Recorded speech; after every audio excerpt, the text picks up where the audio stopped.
Les saludo en el nombre del Señor. Gracias por invitarme a esta fiesta, pues. Y creo que la fiesta continúa más tarde, ¿eh? Yo no sé cuántos se van a quedar a esta fiesta, pero la fiesta...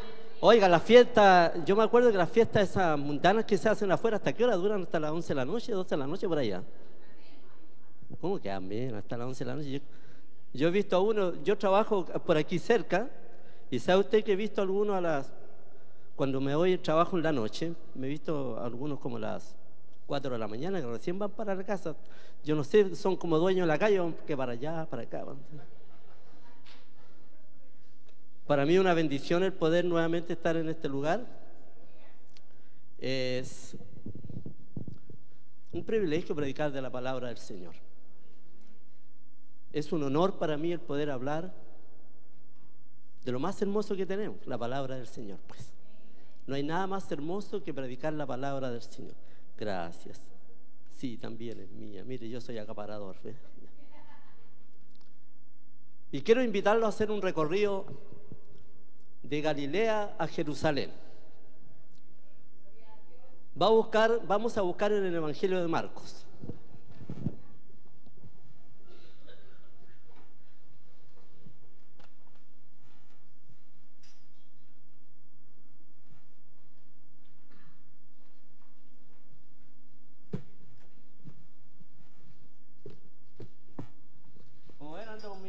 Yo soy medio antiguo para mis cosas, pues. Yo tengo un hijo, Daniel se llama, tan original que somos para colocar nombre como el papá.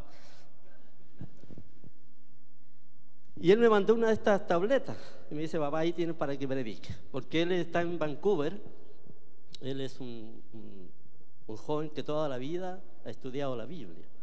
Y hace algunos meses atrás terminó un magíster en teología en Vancouver, y ahora está de pastor de jóvenes allá haciendo un trabajo, y me decía: papá, ahí va para que te modernices.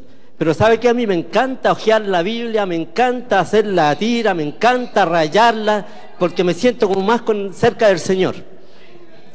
Así que ahí la tengo de adorno, pues.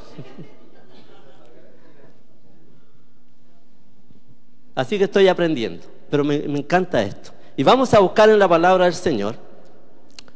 Vamos a partir con Marcos capítulo 1. Marcos capítulo 1. Y dice: principio del Evangelio de Jesucristo, Hijo de Dios. Principio del Evangelio de Jesucristo, Hijo de Dios. En estos tiempos escuchamos mucho hablar de Evangelio de la prosperidad, Evangelio de la unción, Evangelio del bautismo, Evangelio de muchas cosas. Pero la Biblia dice principio del Evangelio de Jesucristo. No hay otro Evangelio, principio del Evangelio de Jesucristo. Este libro de Marcos es bien cortito, son 16 capítulos. Es el primero que fue escrito. Se creía antes que era Mateo. Se tenía al pobre Marco abandonado como era la Cenicienta, pero se descubrió que había sido el primer evangelio, y de ahí sacan las fuentes, ¿cierto? Lucas, Mateo, sacan de ahí. Y a Marco le debemos la creación del género literario llamado evangelio, propiamente tal. Primeramente el evangelio del reino fue traído por Jesús. Marcos 1:14. Después que Juan fue encarcelado, vino a Galilea predicando el evangelio del reino de Dios.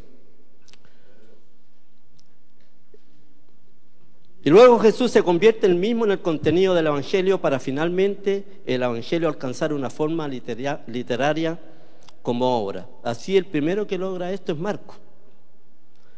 Es también importante recalcar que Marcos se caracteriza por ser el evangelio donde más vemos a Jesús actuando, especialmente sanando y sirviendo. Por este motivo el corazón de Marcos lo encontramos en Marcos 10:45.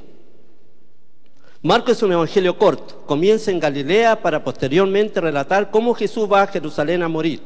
Incluso algún estudioso de la Escritura ha llegado a decir que Marcos es esencialmente un relato de la pasión con una introducción larga hasta llegar a la pasión. Y termina esa introducción en Marcos 8:26. Es precisamente en este camino de la pasión donde Jesús nos invita a seguirle por las calles de Galilea, para luego caminar con Él hasta Jerusalén, el lugar de la muerte redentora de Jesús. Otro significativo e importante aspecto de la redacción de los evangelios con el propósito que fueron escritos, primeramente los autores buscan definir la identidad de Jesús. ¿Quién es Jesús? Esta es su primera y primordial tarea. En segundo lugar, ellos buscan definir la identidad de los discípulos de Jesús, la cual se desprende necesariamente de Jesucristo describido en el Evangelio. En tercer lugar, los escritores de los Evangelios son maestros y pastores. De este modo ellos buscan pastorear, enseñar, aconsejar y corregir a sus iglesias por medio del relato de la vida de Jesús, la llamada al seguimiento. Y vamos a buscar Marcos capítulo 1, versículo 16.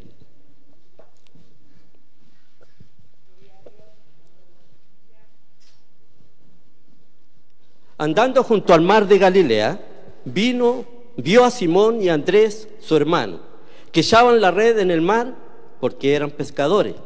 Y les dijo Jesús: venid en pos de mí y haré que seáis pescadores de hombres. Y dejando luego sus redes, le siguieron. Pasando de allí un poco más adelante, vio a Jacobo, hijo de Zebedeo, y a Juan su hermano, también ellos en la barca que remendaban las redes. Y luego los llamó, y dejando a su padre Zebedeo en la barca con los jornaleros, los siguieron. Jesús llama. Nosotros muchas veces predicamos y nunca escuchamos a Jesús decir que Él quería que entrara en el corazón de Él. Jesús llama a seguirlo. Cuando se encuentra con estos jóvenes, recuerden que eran muchachos jóvenes, que el menor de ellos se cree que tenía 15 años y el mayor 22 años, que es Pedro porque era casado. Pero eran jóvenes los que el Señor empezó a llamar. El Señor llama a seguirle.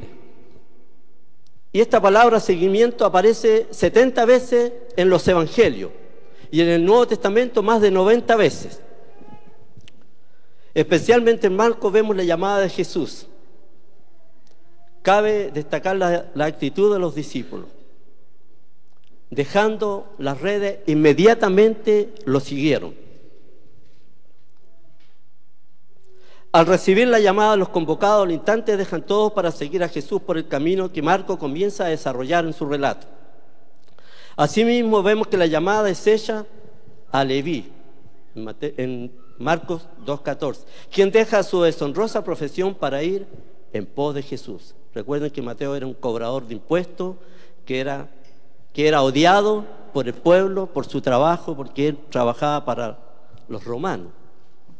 Pero él era su profesión, era su trabajo. Pero también Jesús le hace la llamada, inmediatamente lo deja y sigue a Jesús. Por lo tanto, Jesús llama a seguirlo. Nunca el Señor quiere que entre, no, llama a seguirlo. Llamó a los jóvenes inmediatamente. Dejándolo todo, siguieron a Jesús. Llama a Leví, dejando, cierto, el banco, dejando su trabajo, inmediatamente siguió a Jesús. Es importante dos palabras teológicas.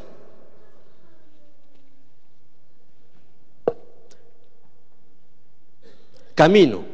En Marcos representa por excelencia, el lugar por excelencia para seguir a Jesús y escuchar su palabra. Seguimiento. Son dos palabras importantes. Tengan atención en ellas. Seguimiento es el propósito con el cual Jesús llama a sus discípulos para recorrer con todos los caminos del Evangelio. Primero entre las provincias de Galilea para luego ir a Jerusalén. Es importante que Jesús dice, sígueme. Y cuando Jesús llama, hay un hecho importante aquí, porque en la época de Jesús, los jóvenes cuando ya tenían 12 años, recuerden que a los 12 años eran llamados los hijos de la ley, que se sabían de los 5 a los 10 años, aprendían la Torá. El pueblo judío muy en esto persistente. Y ellos aprendían de los 5 a los 10 años de memoria los 5 primeros libros del Pentateuco.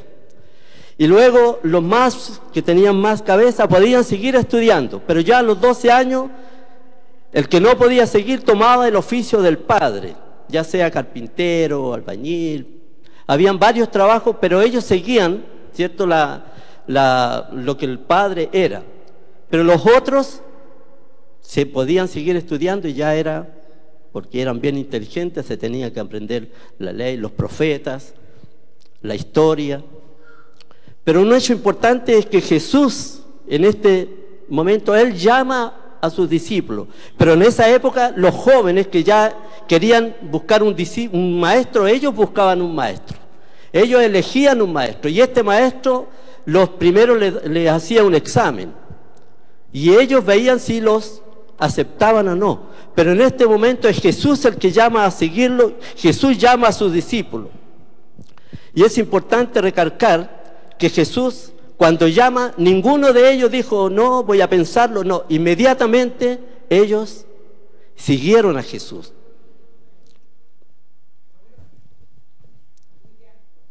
Era una costumbre de aquella época. Uno de los reformadores radicales anabautistas del siglo XVI, llamado Handet, dijo, nadie puede conocer a Jesús si no lo sigue con la vida. Así Jesús define el cristianismo como seguimiento. La comunión y la entrada a la comunidad de los discípulos se da en el camino de Jesús, que llama a recorrer sus pasos. O sea, vamos detrás de Jesús, siguiendo las huellas de Jesús. El camino del seguimiento. Marco creó una interesante obra literaria donde se desarrolla el tema de la identidad de Jesús. ¿Quién es Jesús? Todos los evangelios buscan definir quién es Jesús. Y vamos a ir a Marcos capítulo 1, versículo 43.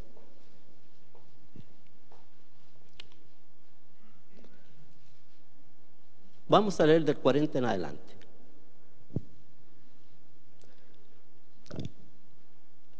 Vino a él un leproso rogándole, e hincada la rodilla le dijo, si quieres puedes limpiarme. Y Jesús, teniendo misericordia de él, extendió la mano y le tocó y le dijo, quiero, sé limpio. Y así que él hubo hablado, al instante la lepra se fue de aquel y quedó limpio.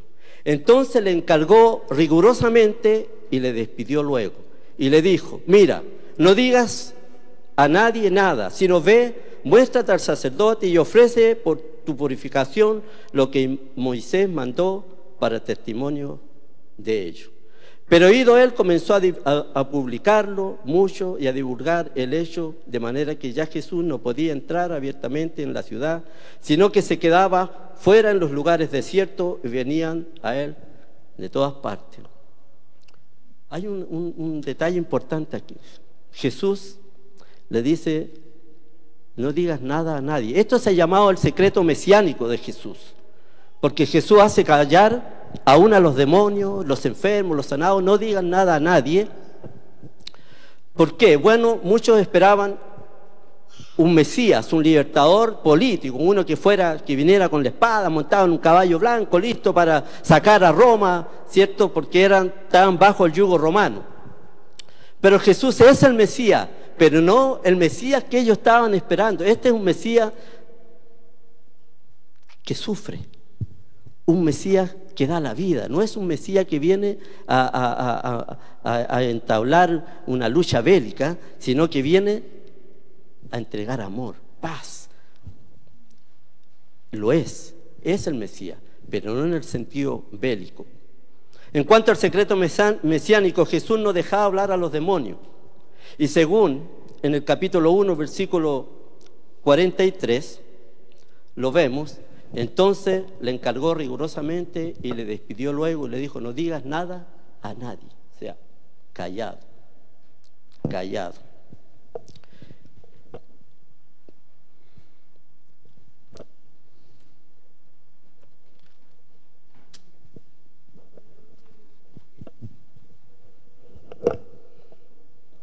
Capítulo 3, versículo 11. Y los espíritus inmundos al verle se postraban delante de él y daban voces diciendo, tú eres el Hijo de Dios. Mas él les reprendía mucho para que no lo descubriesen. Tú eres el Hijo de Dios. Pero él decía, los reprendía para que no lo descubriesen. porque es verdad, la gente esperaba un Mesías, en esa época esperaban un Salvador, esperaban un Mesías, quizás los sacerdotes, esta gente que vivía bien, no esperaban un Salvador, un Mesías, porque ellos vivían bien, pero la gente pobre, recuerden que el 90% de la población era pobre. El 90% de la población era pobre. Por lo tanto, cuando Roma toma, ¿cierto?, el control, muchos de ellos perdieron sus propiedades, fueron gente pobre. Y hay un hecho importante, era tanta la pobreza, aún estaba leyendo unos documentos, ¿sabe usted que los niños que nacían, una tercera parte de los niños, un tercio de los niños que nacían, no duraban 6 años, morían? Había una mortandad increíble. En este siglo la gente pasa los 60 años como nada, pasa los 60 años. Pero en el primer siglo no era así. Los jóvenes de 16 años, habían un 60% de jóvenes que nacían morían a los 16 años, antes de los 16 años. Los otros, habían un 75% que duraban hasta los 26 años, por lo tanto, una persona de 30 años ya era mayor, a pesar que eran pocos años, pero era mayor. Había una mortandad grande. ¿Por qué? Porque no eran los tiempos de ahora. Entonces había mucha enfermedad que estaba acabando con muchos jóvenes, muchos niños. Por eso que Jesús, en una oportunidad, cuando venían los niños, Él dice: dejen los niños venir a mí. Porque Él sabía lo que estaba pasando con muchos niños. Aún muchos niños que nacían eran abandonados por sus madres, eran hijos no deseados. Entonces Jesús, en su recorrido, ¿cierto?, de Galilea a Jerusalén, Él va viendo todo eso, aun cuando joven, porque Él, como fue un carpintero, fue un hombre que trabajó, fue un joven que aprendió con su padre, vendió su servicio, y en ese tiempo Jesús trabajaba como carpintero, quizás en Tiberiades, Séforis, que eran ciudades de ricos, que Jesús nunca fue ahí a predicar, nunca llegó a sus lugares, sus visitas siempre fueron por las aldeas. Pero ahora este marco relata el viaje que va haciendo Jesús con sus discípulos, con estos jóvenes que aún ni siquiera ellos entendían lo que estaba pasando. Jesús los llama y ellos inmediatamente lo siguieron, pero veían a un Jesús que tenía una autoridad tremenda, y ellos van con Jesús, van siguiendo a Jesús en este camino, que es un camino peligroso, porque Jesús, desde que empieza su ministerio, lo único que querían era matarlo, sobre todo los sacerdotes. Entonces el seguimiento de Jesús es de sacrificio, y estos jóvenes que iban siguiendo a Jesús estaban conociendo a Jesús, sabían que algo grande iba a suceder, pero ellos iban detrás de Jesús y ya llevaban un tiempo con Él, porque a Jesús ellos lo conocían quizás desde Juan Bautista, porque muchos de ellos fueron discípulos de Juan Bautista, después se convierten en discípulos de Jesús. Y vamos a buscar en Marcos capítulo 4, versículo 35.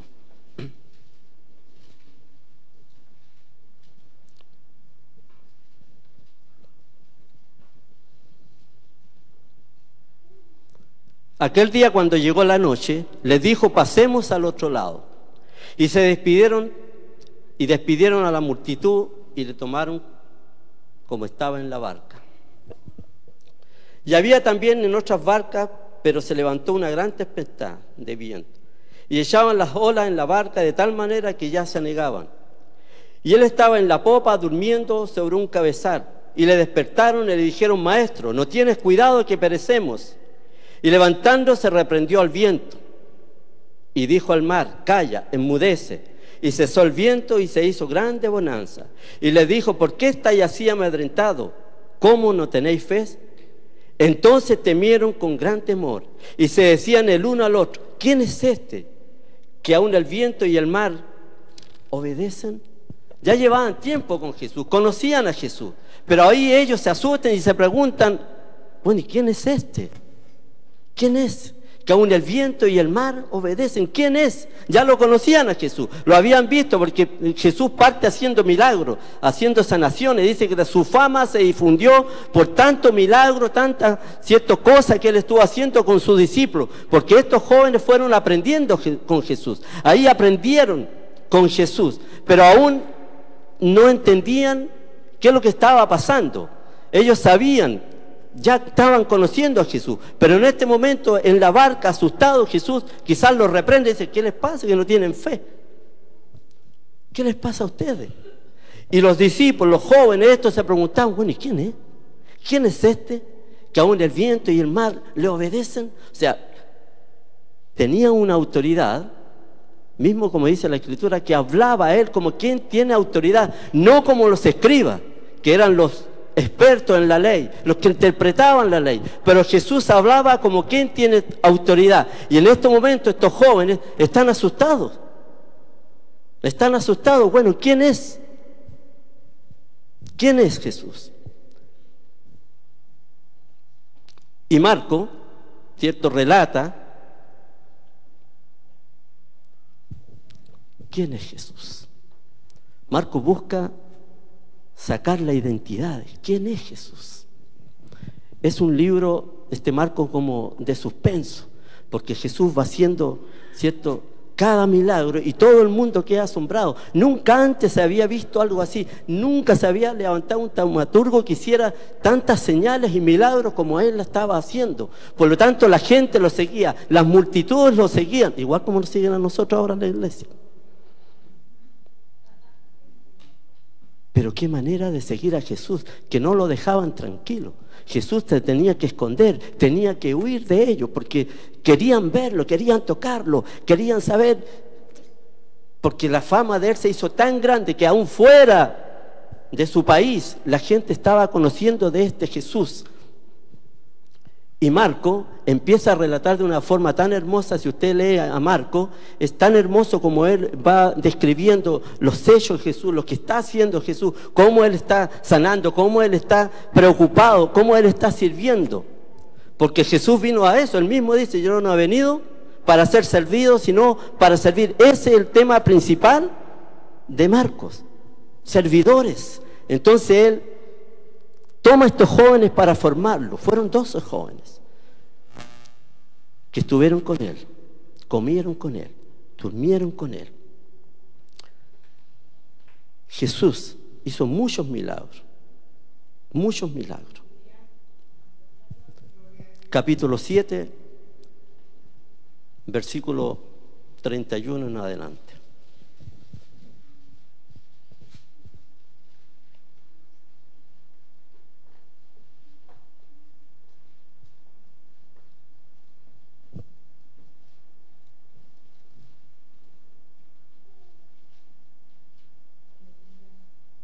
Volviendo a salir de la región de Tiro, vino por Sidón al mar de Galilea, pasando por la región de Decápolis, y le trajeron un sordo y tartamudo, y le rogaron que le pusiera las manos encima.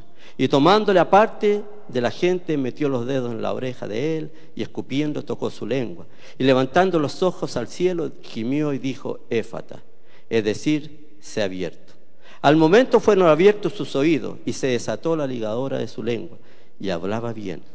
Y les mandó que no lo dijesen a nadie, pero cuanto más les mandaba, tanto más y más lo divulgaban.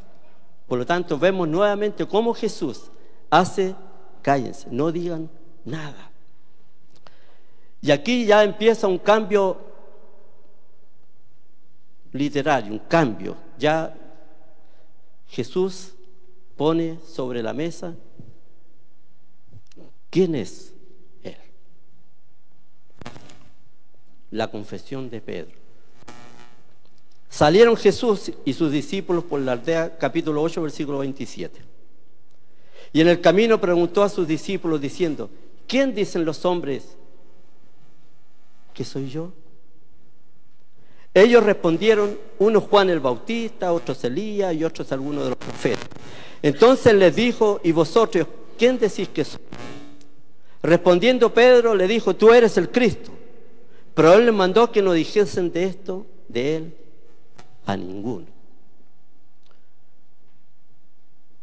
La Biblia no fue escrita con subtítulos, sino que fue escrita de corrido.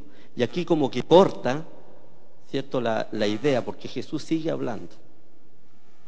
Pero él les mandó que no dijesen de esto, de él, a ninguno, a los discípulos. Dice: no digan a nadie, porque Pedro le hace una tremenda confesión, tú eres el Cristo, tú eres el Santo, tú eres el Mesías, tú eres el Salvador, tú eres el que nos va a liberar. Y comenzó a enseñarle, versículo 31, que le era necesario al Hijo del Hombre padecer mucho y ser desechado por los ancianos, por los principales sacerdotes y por los escribas, y ser muerto y resucitar después de 3 días. Esto le decía claramente. Entonces Pedro le tomó aparte y comenzó a reconvenirle. Pedro recién le está diciendo, tú eres el Cristo, tú eres el Salvador, pero el Señor ya empieza a poner ya las cosas bien claras. Y Él le dice, bueno, el Hijo del Hombre va a sufrir, el Hijo del Hombre le va a pasar esto, pero Él va a resucitar. Pero Pedro empieza y lo llama a un lado, y Pedro empieza como a regañar a Jesús. Pero ¿cómo, Señor? ¿Cómo va a ir a la muerte? Si tú eres el Salvador, tú eres el Mesías, tú eres nuestro Señor, tú viniste para libertarnos de estos romanos. ¿Cómo? Y dice que Jesús, mirando a los discípulos, está Pedro aquí mirando a los discípulos, ¿cómo le dice? ¿Cómo le dice? Apártate de mí, Satanás. Oiga, Pedro tratándolo de Satanás, ¿se imagina que yo le dijera a un hermano que viene con algo? Apártate de mí, Satanás.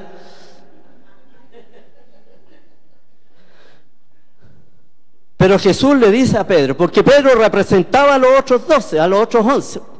Pedro, el que siempre la atarantado, el que va adelante, siempre el que responde primero, siempre el que está listo, pero él le dice al Señor, pero ¿cómo, Señor? ¿Cómo que no, si tú no puedes hacer eso, si tú eres nuestro Salvador, tú eres el Mesías, tú eres el que viene? Pedro aún no entiende el camino del sufrimiento de Jesús. Jesús le está diciendo, el Hijo del Hombre va a padecer mucho y ser desechado por los ancianos, por los principales sacerdotes y por los escribas, y ser muerto, y resucitará después de 3 días. Esto decía claramente. Entonces Pedro tomó aparte y comenzó a reconvenirle. Pero él, volviéndose y mirando a los discípulos, reprendió a Pedro: quítate delante de mí, Satanás, porque no pones la mira en las cosas de Dios, sino en la de los hombres. Pedro quería desviar la agenda mesiánica de Jesús. Él quería hacer lo que él pensaba que era bueno, como muchos de nosotros en la iglesia. No, pastor, no vaya a hacer esto. Ahí el pastor muchas veces, si él fuera como Jesús, nos diría: retírate de mí, Satanás. Pero él lo escucha. Sí, hermano, vamos a orar, hermanito, porque muchos tenemos muchas buenas ideas, pero hay una cabeza en la iglesia, pues. Hay una visión ya en la iglesia. Y por lo tanto uno tiene que someterse. Jesús usó su autoridad, pero para bienestar. El evangelio, como se dice, es para servir, no para servirse. Por lo tanto, cuando Jesús está hablando a estos jóvenes, le está diciendo lo que va a suceder, ahí ya pone sobre el tapete lo que pasa. Aquí ya se va acercando, porque él va, ¿a qué va a Jerusalén? Va a Jerusalén a morir. Y estos jóvenes van detrás de él. Y mucha otra gente seguían. La Biblia dice que aún muchas mujeres seguían a Jesús y le servían, y aún le pagaban las cuentas también. Así que, hermano, ya empieza a pagarle las cuentas al pastor también. Pero Jesús, cada persona que tenía un encuentro con Jesús tenía un encuentro transformador. Algo pasaba, algo cambiaba. Cada persona, cada uno de estos hombres que él sanó, mujeres, niños, mire, levantó muertos. ¿Qué no hizo Jesús? Toda esta gente seguía a Jesús. Algunos dicen, bueno, lo seguían por interés, pero muchos de ellos se convirtieron en seguidores de Jesús, porque él llama de verdad a seguirlo a él, a seguir sus huellas, a seguir sus pisadas, a imitarlo a él. Por lo tanto, cuando estos jóvenes empezaron recién a entender, porque ellos todavía no entendían, la Biblia dice que con miedo seguían a Jesús. ¿Y qué va a hacer Jesús ahora? Iban detrás, Jesús siempre iba adelante, pero estos muchachos iban detrás de él, aprendiendo. Jesús les enseñó con práctica, no solamente les habló, sino que con práctica. Y la fama de Jesús se divulga por toda Palestina. Jesús no quiere inducir a nadie, porque muchas veces también lo quisieron hacer rey. Pero Él no quiere inducir al error a nadie, pues no es el tipo de Mesías que la gente espera, sino que es el Mesías sufriente. Viene a traer un reino de paz, de amor, de bendición a la sociedad. Vemos el primer contraste. Pedro le está diciendo, tú eres el Cristo, y después le está diciendo, no, Señor, no hagas esto. ¿Cómo vas a hacer esto? No. Y seguimos avanzando. Versículo 34. Y llamando a la gente y a sus discípulos les dijo, si alguno quiere venir en pos de mí, niéguese a sí mismo, tome su cruz y sígame. Sacrificio, entrega. Porque todo el que quiera salvar su vida la perderá, y todo el que pierda su vida por causa de mí y del Evangelio, la salvará. Entrega. ¿Por qué? ¿Qué aprovechará el hombre si ganare todo el mundo y perdiere su alma? ¿O qué recompensa dará el hombre por su alma? Porque el que se avergonzare de mí y de mis palabras en esta generación adúltera y pecadora, el Hijo del Hombre se avergonzará también de él cuando venga en la gloria de su Padre con los santos ángeles. Valentía. Hay que ser valiente para decir que uno es cristiano, evangélico, porque mucha gente llega a las iglesias con la Biblia escondida, que no quiere que nadie que es cristiano. No, tenemos que identificarnos con nuestro Señor. Yo recuerdo mucho un joven, tocante a esto de ser valiente, de identificarse con el seguimiento de Jesús. Este joven un día venía en el bus y venía de la iglesia. Había terminado el culto, contento de la iglesia, y se suben unos amigos de él al bus. ¿Y saben lo que pasa? Cuando él ve a su amigo, la Biblia la metió debajo de su chamarra, se la cubrió. Y los amigos le dicen, porque era justamente día viernes, pues. No es que el día viernes para algunos es una alegría, porque ya hay espacio toda la noche, todo el sábado para... Y los amigos iban ya de parranda, pues, y le dicen, ¿y tú de dónde vienes? De ahí, y vamos a una fiesta, te invitamos. No, y no quería él decir de dónde venía, porque eran amigos antiguos que él tenía. Y resulta que en ese momento él se para el bus en una esquina, en un paradero, y ve a un borracho vomitado y tirado en el suelo al lado del paradero. Y cuando está viendo eso, dice que siente él, ese eras tú, y te avergüenzas de mí. Así eras tú antes.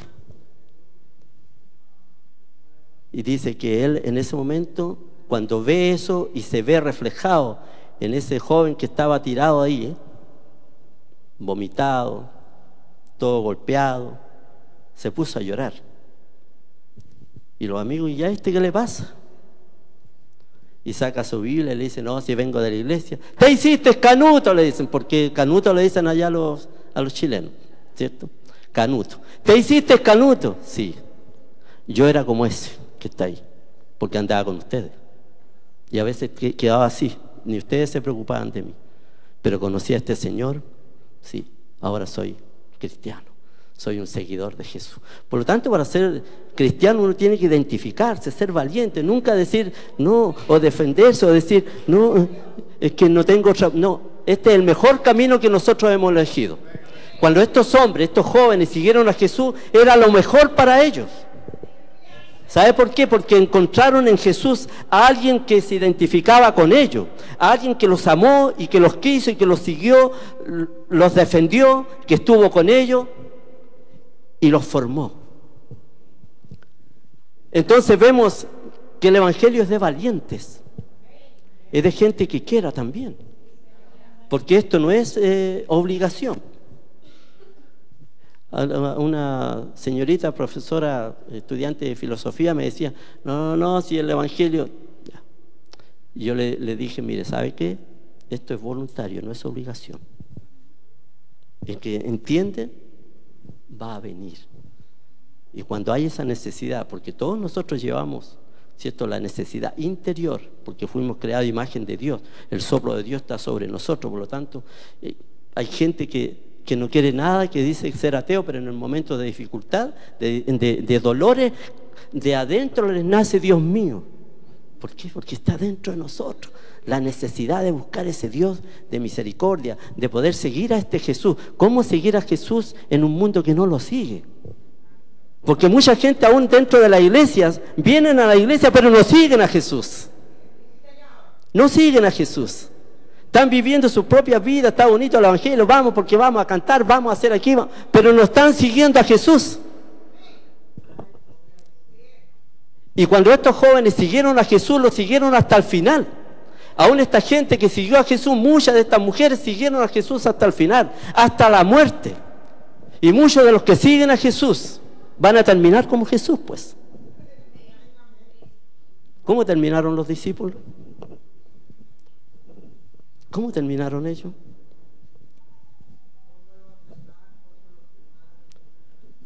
Tremendo, tremendo. Tenemos el primer contraste. Jesús anuncia nuevamente su muerte. Aquí ya vamos, ya entrando ya camino a Jerusalén, ya cerquita. Capítulo 9, versículo 30.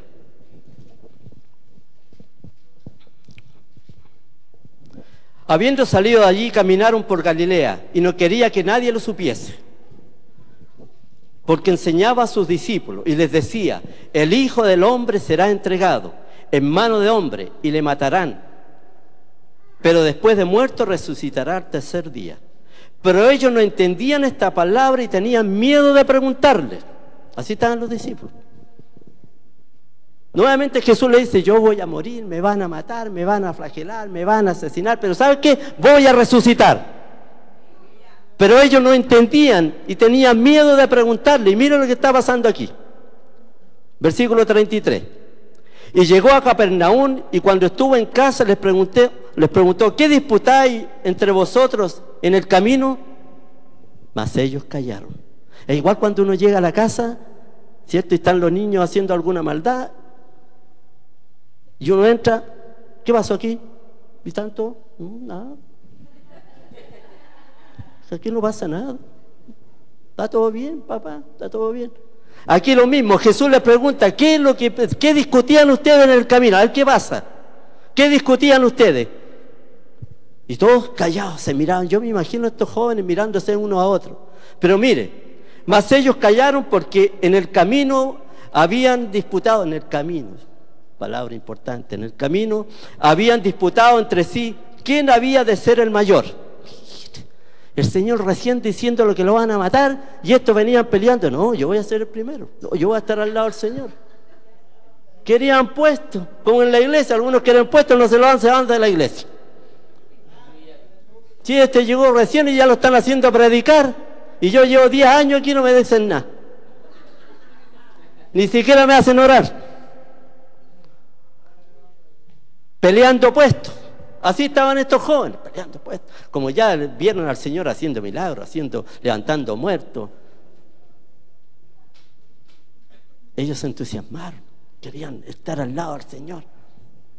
Entonces Él se sentó, llamó a los 12 y les dijo, porque esto fue como más íntimo, fue con los 12 solamente. Él empezó a formar a estos jóvenes, a estos 12. Con ellos gastó tiempo, con ellos tuvo más intimidad. Muchos otros los seguían, pero con estos 12 Él los empezó a formar. Y por eso que dice que llamó a los 12, si alguno le dice, quiere ser el primero, será el postrero de todo, el servidor de todo. Así que ya sabe, por hermano, si quiere ser el primero, tiene que empezar sirviendo. Así es, pues. Porque para ser capitán o general hay que ser soldado primero, pues. Porque aquí queremos llegar de un solo...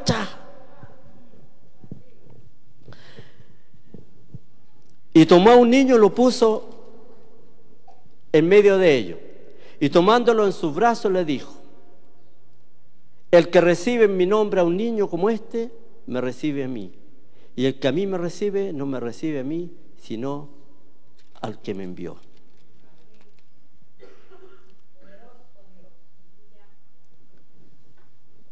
Servicio. Servicio. Qué tremendo que la iglesia tiene que aprender a servir. Porque la iglesia, el evangelio es para servir, no para servirse. Segundo contraste.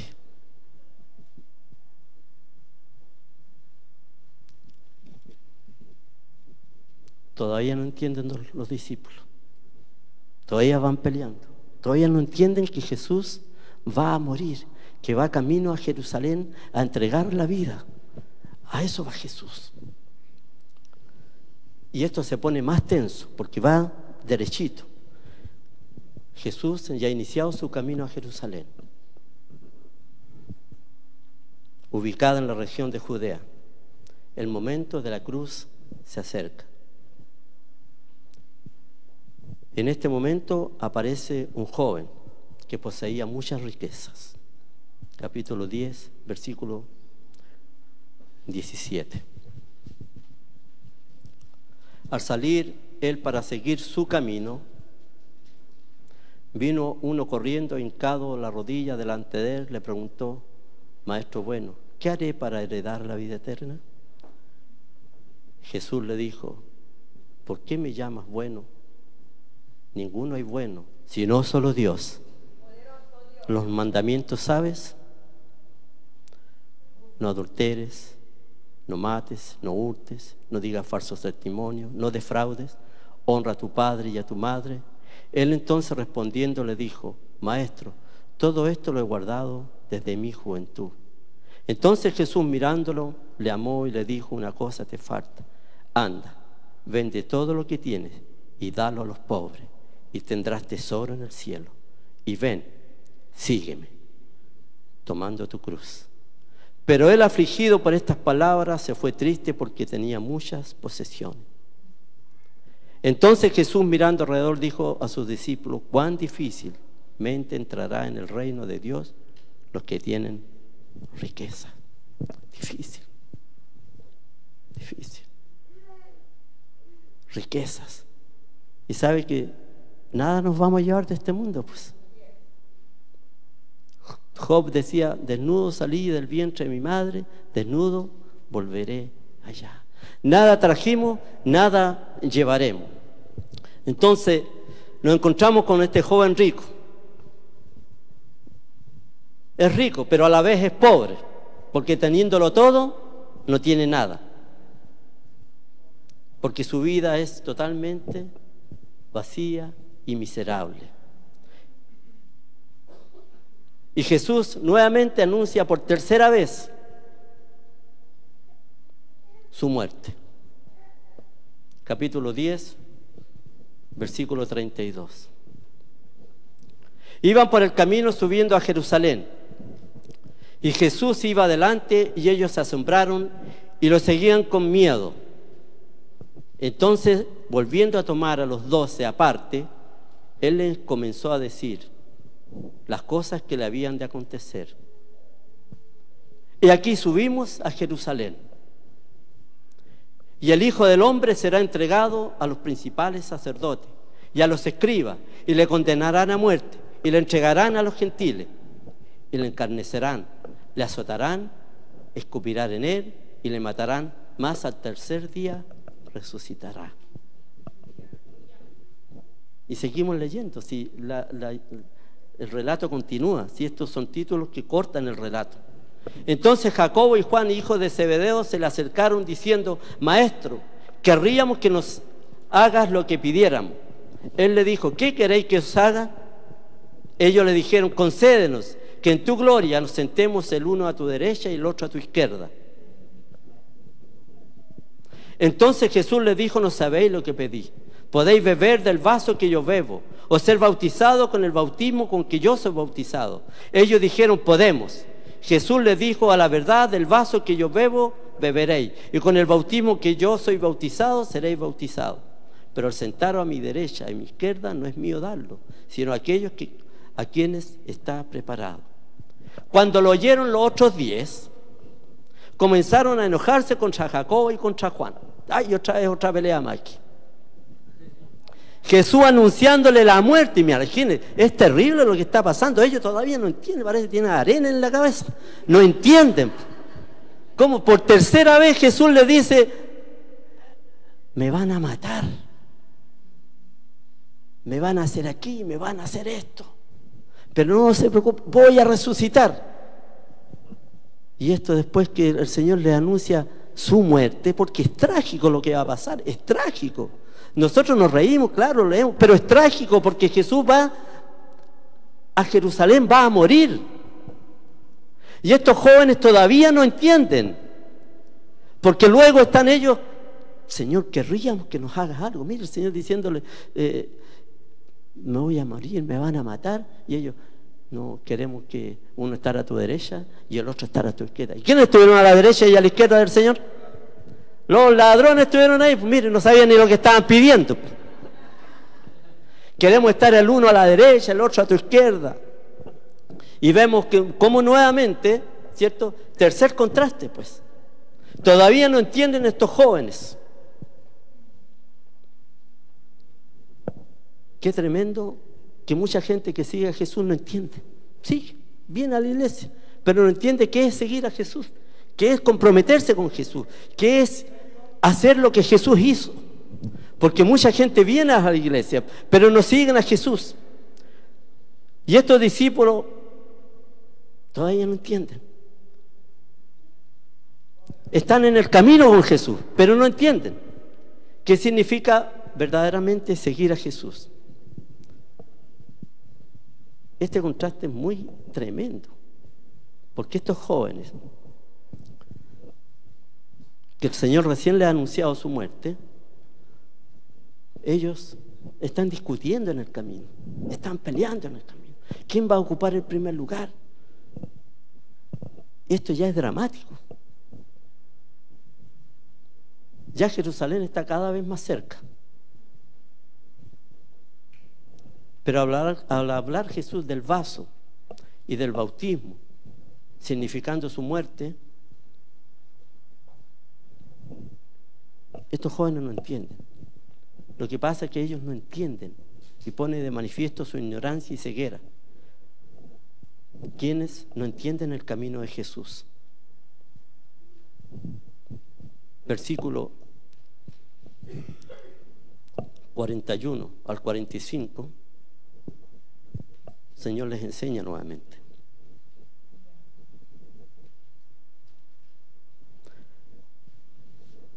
Mas Jesús, llamándole, les dijo: ¿sabéis que los que son tenidos por gobernantes de las naciones se enseñorean de ellas, y sus grandes ejercen sobre ellas potestad? Pero no será así entre vosotros, sino que el que quiera hacerse grande entre vosotros será vuestro servidor, y el que de vosotros quiera ser el primero será siervo de todo. Porque el Hijo del Hombre no vino para ser servido, sino para servir y para dar su vida en rescate de muchos. O sea, esta es la base, es lo más importante. Jesús vino para servir, no para ser servido, y esta es la enseñanza que le entrega a sus discípulos. Es lo que nosotros tenemos que aprender, que la iglesia está para servir, no para servirse. El evangelio es para servir, no para servirse, como está pasando en muchos lugares hoy día, que el evangelio más parece empresas. Están más preocupados de números que de las personas. Están más preocupados de llenar con gente la iglesia y no de preocuparse de las necesidades, porque dentro de la iglesia hay muchas necesidades. Pero Jesús está para servir. Del momento en que empieza Jesús en Marcos su ministerio, empieza sirviendo, empieza sanando, empieza preocupándose de los pobres, empieza preocupándose de los enfermos, que los enfermos no tenían derecho ni siquiera a entrar al templo, porque según ellos, los sacerdotes, según esta gente, estaban en pecado, por eso estaban enfermos. Los pobres no tenían derecho a entrar al templo. Mismo cuando le dice a este que sana de lepra, le dice: ve y preséntate al sacerdote, porque él no podía entrar al templo. Tenía que presentarse, sacarse todo y decirle: mira, ya estoy sano, y pagaba lo que tenía que pagar. Ahí él tenía derecho a entrar a la ciudad y a entrar al templo, porque habían leyes de pureza donde cualquier enfermo no podía entrar al templo. Había muchas leyes de pureza. Si habían 10, ellos le habían puesto como 90 más. O sea, más difícil hacían el poder entrar al templo, el poder acercarse al templo. Entonces, él empezó a servir desde un principio y empezó a mostrarle en práctica a sus discípulos qué era servir.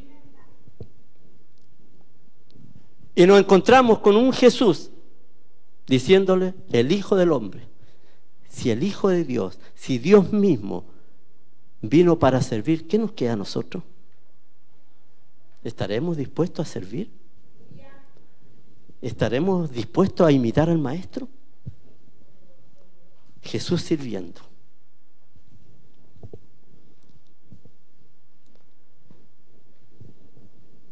Capítulo 10.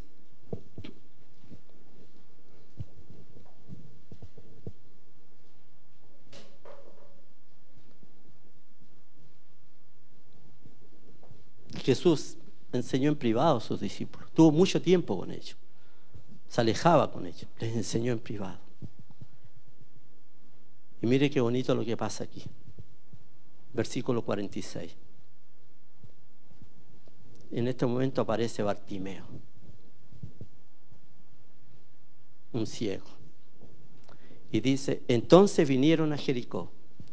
Y al salir de Jericó, él y sus discípulos, y una gran multitud, Bartimeo el ciego, hijo de Timeo, estaba sentado junto al camino, mendigando.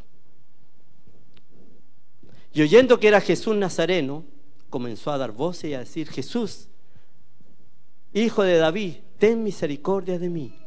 Y muchos le reprendían para que callase, pero él clamaba mucho más, Hijo de David, ten misericordia de mí. Entonces Jesús, deteniéndose, mandó a llamarle, y llamaron al ciego, diciéndole, ten confianza, levántate, te llama. Entonces, arrojando su capa, se levantó y vino a Jesús. Respondiendo, Jesús le dijo, ¿qué quieres que te haga? Y el ciego le dijo, Maestro, que recobre la vista. Y Jesús le dijo, vete, tu fe te ha salvado. Y enseguida recobró la vista y seguía a Jesús en el camino. Este es un ciego que dice que está junto al camino, no está en el camino, está junto al camino. Y cuando sabe que viene Jesús, porque la fama de Jesús es grande, y él escucha, viene Jesús, se puso a gritar. Y es primera vez que se escucha el título mesiánico, Hijo de David. Es primera vez que se escucha. Y él dice, Jesús, Hijo de David. Y él quizás pensaba, nadie me va a callar, viene Jesús. Y la gente lo hacía callar, los discípulos, cállate que viene el Maestro, cállate. Y él más fuerte gritaba, más gritaba. Pero ¿sabe qué? Jesús tiene oídos para todos. Aunque estaba el hombre quizás junto al camino, dice que Jesús se detiene y manda a llamarlo. ¿Sabe usted de qué pide él? Solamente pide misericordia.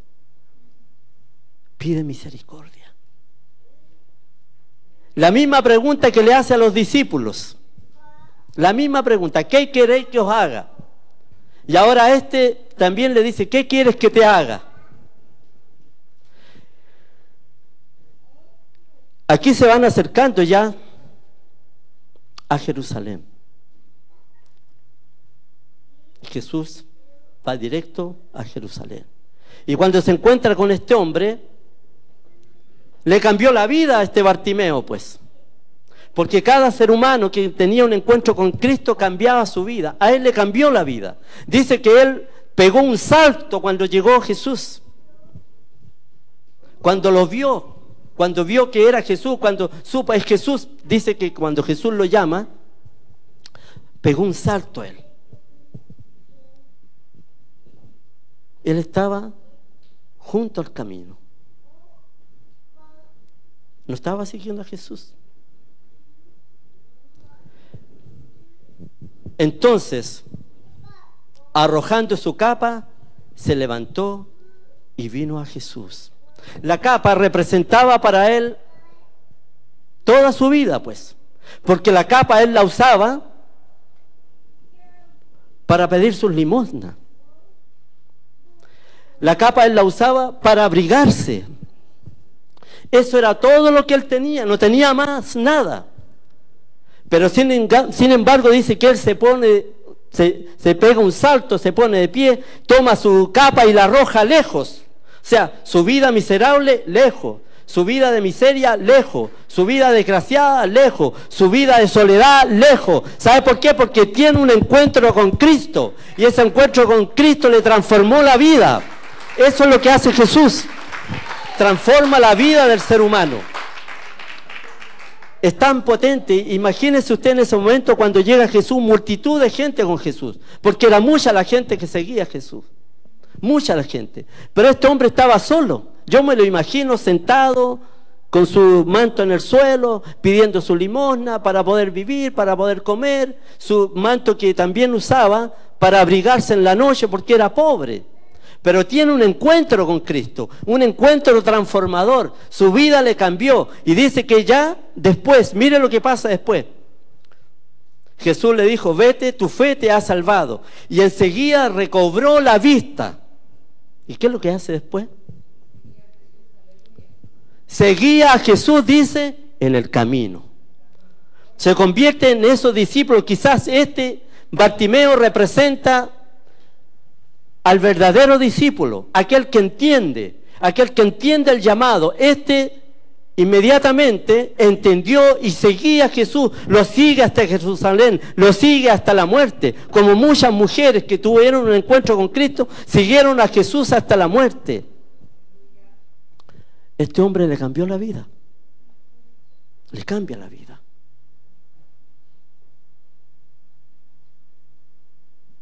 El seguir a Jesús es una vida de sacrificio. Es un camino de rosas, pero las rosas tienen así una espina. Por lo tanto, el que siga a Jesús va a terminar como Jesús. La iglesia que primero leyó a Marco es una iglesia perseguida duramente por el Imperio Romano. Por ello en Bartimeo se ven reflejados todos los creyentes que, transformados por la luz de Cristo, pueden seguir a Jesús por todos los caminos, a través de las dificultades, de la persecución, de las lágrimas y del dolor, y que están dispuestos a ir incluso hasta la muerte. En este momento hay gente en algunos países que están siendo asesinados por seguir a Jesús. Asesinados por seguir a Jesús. Están perdiendo la vida, pero a la vez la están ganando. Ese es el verdadero seguidor de Jesús, aquel que da la vida por Jesús. Por eso él decía, el que pierda su vida por causa de mí y del Evangelio, la hallará. ¿Cómo estamos nosotros con eso? Escuchaba a una hermana colombiana, seguidora de Jesús, en un pueblo, me dio el nombre, no me acuerdo en este momento, de su pueblo, en plena reunión, entraron un grupo de estos guerrilleros, cerraron la iglesia y mataron desde el pastor hasta el último niño que estaba ahí, por ser cristiano, por ser seguidor de Jesús. Todos murieron, todos, desde el pastor hasta el último niño. Incendiaron y los mataron a todos por seguir a Jesús. En el tiempo de Jesús muchos renunciaban de seguir a Jesús, muchos, pero otros preferían morir porque sabía que Jesús no solamente ofrecía una vida terrenal con él, sino una vida eterna. Porque esta es la promesa que él nos hizo, la vida eterna. Esa es la promesa, la vida eterna. O sea, si no, yo estaría perdiendo mi tiempo, mejor estaría viendo televisión en mi casa. Pero él nos ofrece la vida eterna. Vale la pena ser cristiano, pues. Vale la pena ser un seguidor de Jesús. Vale la pena identificarse con este Bartimeo que representa a todos aquellos que son perseguidos, aquellos que están desahuciados, aquellos que están en problemas, aquellos que están en dificultades, aquellos que están siendo perseguidos. Este Bartimeo los representa a todos. recibió un milagro de luz, vio a Jesús y pudo seguir a Jesús. ¿Quién quiere seguir a Jesús? La verdad, ¿quién quiere seguir a Jesús? ¿Está dispuesto a seguir a Jesús? El seguimiento de Jesús es lo más hermoso que podemos tener en este tiempo. No está basado en emociones, sino en decisiones. Por lo tanto, seguir a Jesús es dejarse iluminar por Él. Dejar que Él nos lleve, que Él nos guíe. Abandonar todo lo que es egoísmo, egocentrismo. El camino del Evangelio es un camino de paz, de amor. Somos llamados los pacificadores, de entrega, de sacrificio. ¿Quién está dispuesto a sacrificar? No es buscar beneficios propios, prosperidad, bendición, saciar su egoísmo. ¿Quién está dispuesto a seguir a Jesús incluso hasta la muerte? El Evangelio predicado muchas veces hoy es una caricatura y una recreación humana de un Dios que satisface las necesidades personales de cada uno, de las ambiciones humanas. Un Dios creado a la imagen del hombre, lejos del Dios mostrado por Jesucristo, que pide renuncia, servicio, sacrificio, amor y dejarlo todo por Él. El Evangelio, como nos es enseñado el maestro y pastor Marco, es para servir y no para servirse. Es renuncia a todo lo terreno para abrazar el camino liberador del seguimiento de Jesús. ¿Queremos seguir a Jesús? ¿Estamos dispuestos a seguir a Jesús? Jesús es el Evangelio y camino. Él nos llama a caminar en pos de Él, a seguirle por el camino y a caminar en Él, pues Él mismo es el camino. De este modo se define el Evangelio de Marcos, siempre en relación con Jesucristo y con el camino que nos marca por medio de los Evangelios. Así debemos ser capaces de caminar con Él por las calles de Galilea, sanar y compartir el pan con otros, ser bendición para otros. Si abre su boca, que sea para bendición. Si va a bendecir, que sea de corazón. A su vez nos interpela para entrar en Jerusalén con Él y estar dispuesto a seguirle hasta la cruz. Lugar que representa sacrificio y servicio. El Evangelio es el camino del seguimiento, del servicio, del sacrificio, de la esperanza. Aquella esperanza que es un poder transformador para la vida presente y nos permite liberarnos de las ataduras y egoísmos del mundo. Igualmente Marcos nos hace caminar hasta el sepulcro vacío, la resurrección de Jesús, donde el camino del siervo es glorificado y transformado en el camino de la esperanza, que es incluso capaz de vencer la muerte. Por lo tanto, el camino del seguimiento de Jesús es también camino a la vida eterna. Jesús en el Evangelio nos invita a seguirle verdaderamente. Y Él nos pregunta hoy, como le preguntó a Bartimeo, ¿qué quieres que te haga? Esa es la pregunta para ahora. ¿Qué quieres que te haga? Aquí está el Señor paseándose con toda su majestad delante de ustedes y diciendo, ¿qué quieres que te haga? ¿Tiene necesidad? Él está diciéndote ahora, ¿qué quieres que te haga? ¿Qué es lo que tú quieres? Recuerde que tenemos un Dios que cumple sus promesas. La Biblia dice que Dios no es hombre para que mienta. Por eso Él está diciendo, vengan a mí, todos los que están cansados, trabajados, que yo los haré descansar. ¿Qué quieres que te haga? ¿Qué quiere? El Señor conoce su corazón y Él algo va a hacer con usted. Póngase de pie. Me gustaría orar al Señor. El Señor está aquí. Él está aquí ahora, paseándose en medio nuestro. Él es el Señor. Tiene todo el amor. Tiene todo para darte. Por eso que la pregunta que Él hace es también para nosotros. ¿Qué quieres que te haga? La misma pregunta que le hace este Bartimeo, que tiene un encuentro con Cristo y ese encuentro le cambió la vida, porque este hombre le siguió hasta la cruz. Usted le responderá a Él. Él sabe su necesidad. Antes que abra su boca, Él conoce su necesidad. Por eso Él mismo dice, yo que anuncio lo por venir, antes que esto acontezca, yo, dice el Señor, ya lo he anunciado. O sea, Él conoce. Job decía, porque no hay pensamiento que se oculte de ti. Yo sé que todo lo puedes. Ese es el Señor que nosotros predicamos, un Señor de amor, de misericordia, de paz, de bondad, de fidelidad. Y ese Señor está aquí ahora, queriendo responder a su necesidad. Por eso la pregunta es, ¿qué quieres que te haga? ¿Qué quieres? Señor, gracias. Muchas gracias porque estás aquí, Señor. Bendice este lugar, Dios. Gracias, Señor.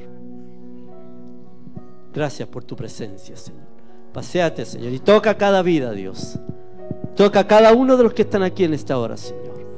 En el nombre de Jesús, yo oro para que tu unción, Señor, la unción y la presencia de tu Espíritu Santo sea tocando vidas, Dios. Muchas gracias, Señor amado, por tu presencia, por tu palabra, Señor. Bendice, Señor, ahora. En el nombre de Jesús, en el nombre de Jesús, yo le ministro, Señor, de tu amor, de tu paz. En el nombre de Jesús, tú conoces la necesidad, Señor. Ahora yo la ministro de tu amor, de tu paz. La unjo de la mollera de la cabeza hasta la planta de su pie ahora. En el nombre de Jesús, yo ministro de tu amor, de tu paz. Llénala, Señor, ahora de tu presencia. En el nombre de Jesús. En el nombre de Jesús. Gracias, Señor. Bendice cada vida presente en este momento, Padre. Gracias por tu palabra. Gracias, Padre. En el nombre de Jesús.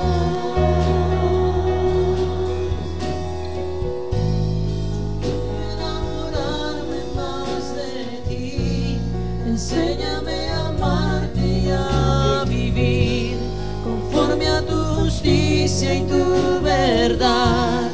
Con mi vida quiero adorar. Gracias, todo Padre. lo que tengo y lo que Gracias, soy. Señor, porque siempre nos Todo hablas, lo que he Señor sido amado. te lo doy. Gracias por tu maravillosa que palabra. mi vida sea para ti. Ayúdanos, Señor. Como un perfume a tus Gracias, pies. Señor. Hoy quiero enamorarme Gracias, más gracias. de ti. No tenemos Enséñame